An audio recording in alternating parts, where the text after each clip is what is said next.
Agora o que nós faremos é a montagem de uma página de livros. Nós também temos vários formatos para livros, não é mesmo? Mas nós podemos tomar como base um livro como este, na largura de 175 e altura de 245. Ele apresenta uma mancha bastante simples, com uma coluna apenas, cabeçalho e rodapé. Então, vamos lá. Vamos criar então a página para o nosso livro. Menu File, Create a New Document.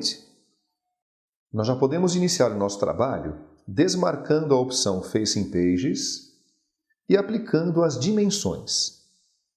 A largura deste livro terá 175 milímetros e a altura será de 245. Uma coluna apenas, e nós podemos determinar a mancha desta forma. As margens superior e inferior com 6 paicas e as margens esquerda e direita com 4 paicas.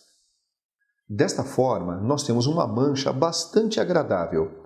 Nós temos uma área suficiente para textos e imagens e uma margem bastante generosa para facilitar o manuseio. A página de um livro como este não é tão complexa assim. Nós temos que nos preocupar com a sequência de texto e também com o início de cada capítulo. Todos os formatos possuem duas áreas principais. A primeira delas é o ponto geométrico, é exatamente o centro da página. Outra área importante é chamada de centro óptico. Ela fica acima do centro geométrico e eu vou te mostrar como estabelecer esses dois pontos.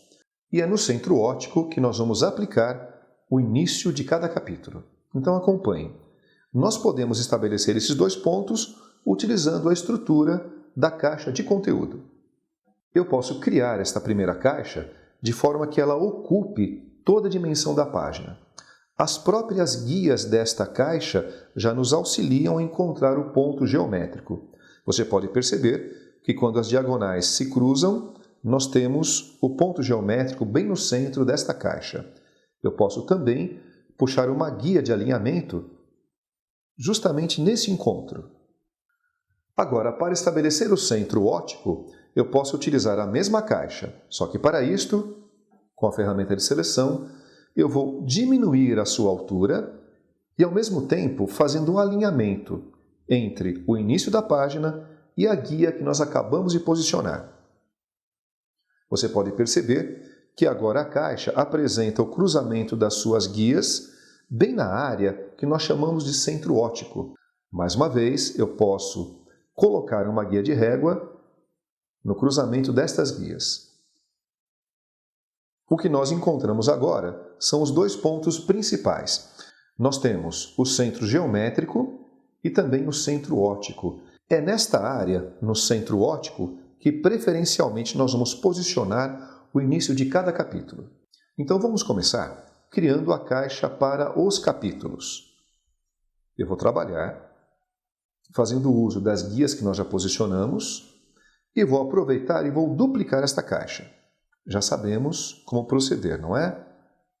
Então, de início, nós temos as duas caixas aplicadas em nossa mancha, sendo que a caixa de cima está destinada para os capítulos, a caixa de baixo para os textos. Eu estou alterando o conteúdo dessas caixas, vou programar então o início de capítulo e também vou programar a inserção dos textos, já na formatação que nós vamos utilizar para o livro. Mais uma vez, eu vou utilizar um caractere romano, porque quando se trata de grandes textos, principalmente em livros, é interessante que nós façamos uso da serifa, e só os caracteres romanos apresentam serifas. A serifa tem como objetivo proporcionar uma leitura mais agradável. O corpo, mais uma vez, será de 10 pontos e o entrelinhamento de 12. Eu já posso também ajustar o alinhamento do texto. Eu vou programar esse alinhamento justificado e até mesmo uma margem de parágrafo. Mais à direita, nós temos nos campos das margens o first line, que também será de 12 pontos. Uma vez que toda a minha barra de formatação já está programada, basta inserir o texto. Esse texto já pode estar pronto ou, para esta simulação, nós podemos mais uma vez utilizar o comando Fill with Placeholder Text. Então repare, todo o texto já está formatado. Tamanho, alinhamento e também as margens de parágrafo. Agora falta a formatação da entrada de capítulos. E uma vez que você determinar a primeira caixa, você pode utilizá-la para aplicar nos demais capítulos. Para a formatação dos capítulos, eu vou optar novamente por uma fonte em lapidário, um Eras, por exemplo, e vamos dar um pouco mais de peso utilizando uma fonte em bold. O destaque fica para o nome do capítulo. Você pode aumentar um pouquinho mais o tamanho do seu corpo. Eu vou optar pelo alinhamento vertical pelo centro e, para finalizar, eu vou aplicar um capitular no primeiro parágrafo do nosso livro. O capitular é aquela inicial um pouco maior no começo de parágrafos, geralmente do primeiro parágrafo de um capítulo. Ele dá um destaque para esse capítulo e, visualmente, é bem interessante. Para aplicar um capitular, este parágrafo não deve ter a margem de parágrafo. Então eu marco o primeiro parágrafo e na barra de controle eu vou zerar a opção do First Line. Repare que esse parágrafo está todo blocado entre as margens. Ainda na barra de controle, um pouco mais à direita, nós temos a opção Drop Cap. Geralmente, um capitular ele ocupa 2 ou mais linhas de altura. Eu prefiro, nesse caso, trabalhar com 3 linhas de altura.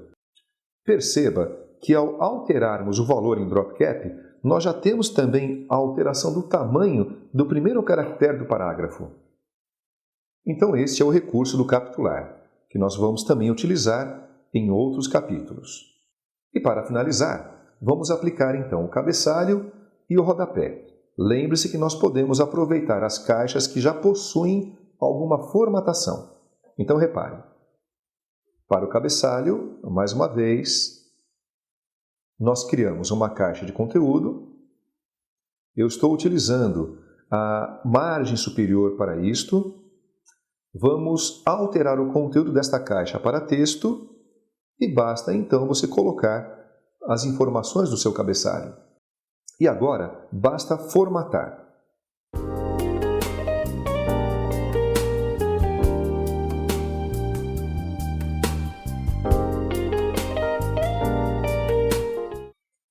Agora eu utilizei uma variação de bold com italic, mas fique à vontade para formatar o cabeçalho da maneira que você achar mais interessante.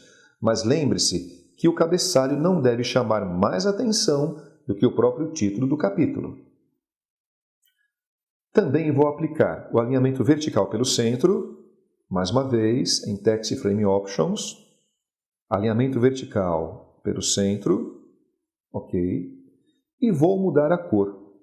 Pela paleta Swatches, eu vou aplicar um tom de vermelho. E para o rodapé, eu vou duplicar esta caixa.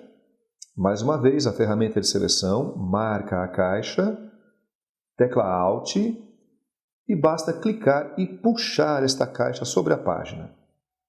Eu posiciono a cópia agora na margem inferior. Veja, nós temos a cópia idêntica da primeira caixa, com texto, cor e formatação, e agora é só trocar o conteúdo. Nós marcamos esse texto e aplicamos o número da página. Este número será centralizado. Então repare, nós temos um layout básico de uma página de livros. Agora, as outras páginas que não terão início de capítulo, elas terão apenas cabeçalho, rodapé e os textos, eventualmente um capitular ou alguma imagem, mas este é o layout básico de uma página de livros. Então é isto. Você viu que é simples? Pratique bastante.